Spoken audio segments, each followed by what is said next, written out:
Hello and welcome to another video. The date today is the 2nd of March, and a couple of days ago I put the video up on Patreon of me fixing the mini disc player on this.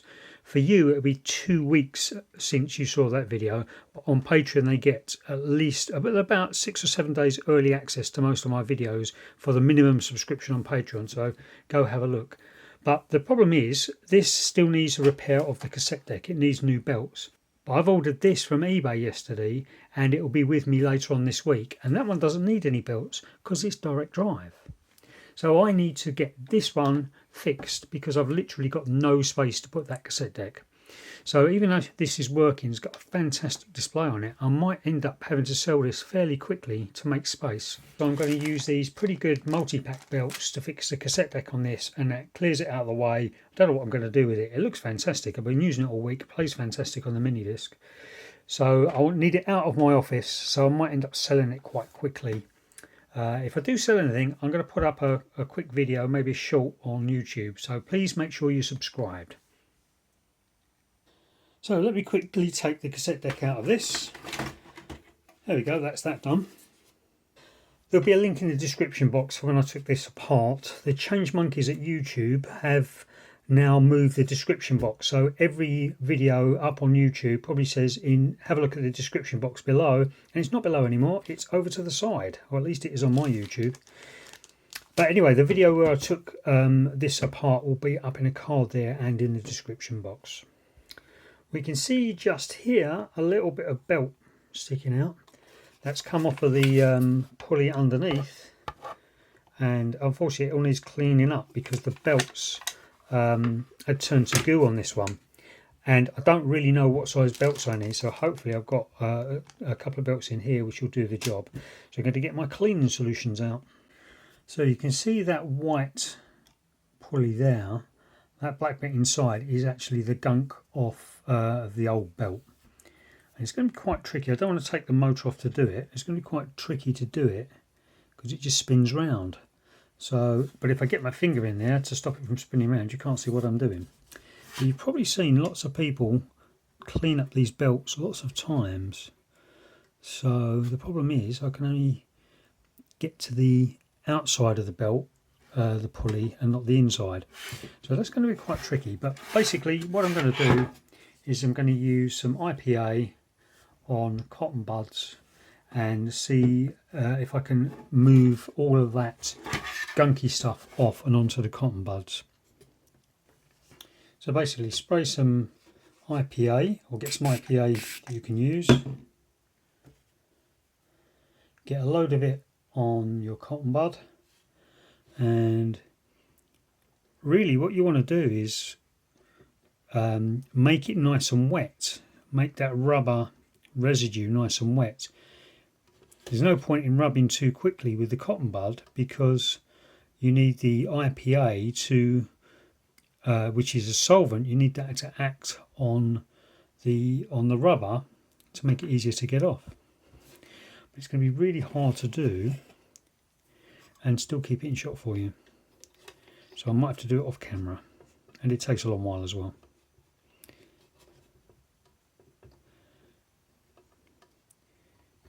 Oh, it's come off already, look at that.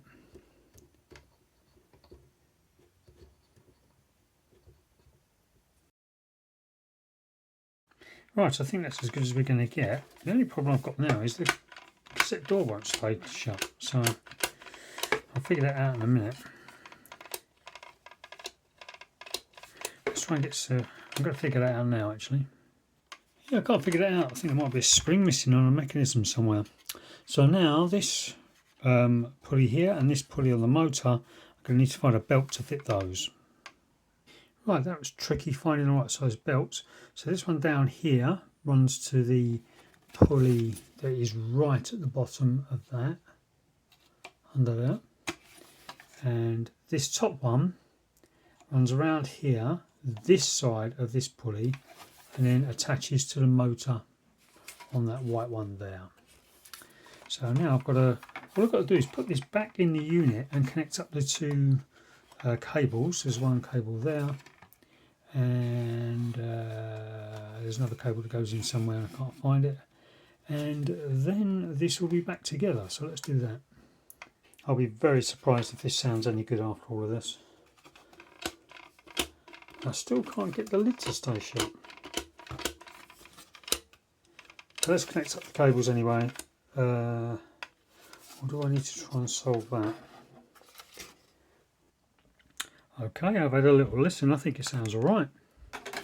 The the door wouldn't stay down because of the position of the tape transport, but it seems to be working now.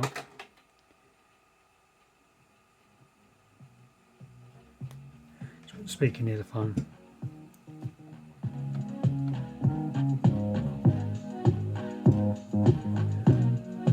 It's quite heavy on the bass.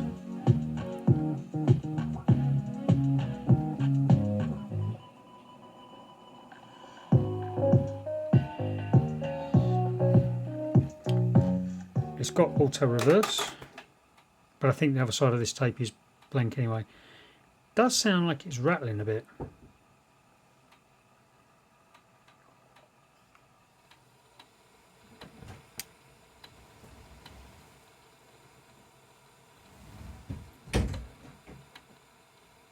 Can you hear the clicking?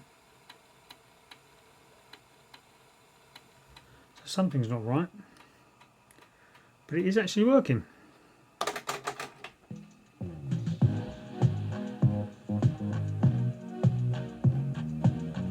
Might be a bit slow. So anyway, I think I might call it a day for that one. I might adjust the speed, but the speed is quite easy to adjust. There's just a hole on the back of the motor. I just need to turn it up, and I'll have a look and see if I can see anything that's making that that noise, the clicking noise. But I'm happy with that. I mean, it doesn't. There's no wow and flutter that I can hear.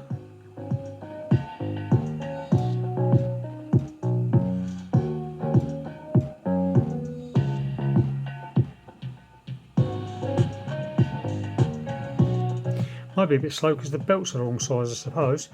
But what do you think? Let me know in the comments. Would belts that are too tight make it too slow?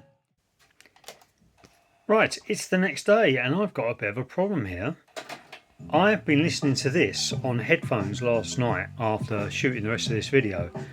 And even with those averagely or fairly cheap multi-packer belts, this thing sounds amazing. It's really, really good. I cannot tell the difference. I was listening to this, which was a re-release of the original one of these, but it was new when I got it, so the tape is in really good condition. And I cannot tell the difference between this and a CD. My ears aren't great, I must say, but it just sounds absolutely amazing, which presents me with a bit of a problem. I was going to fix this up with some average belts and then sell it on to make space for my new deck.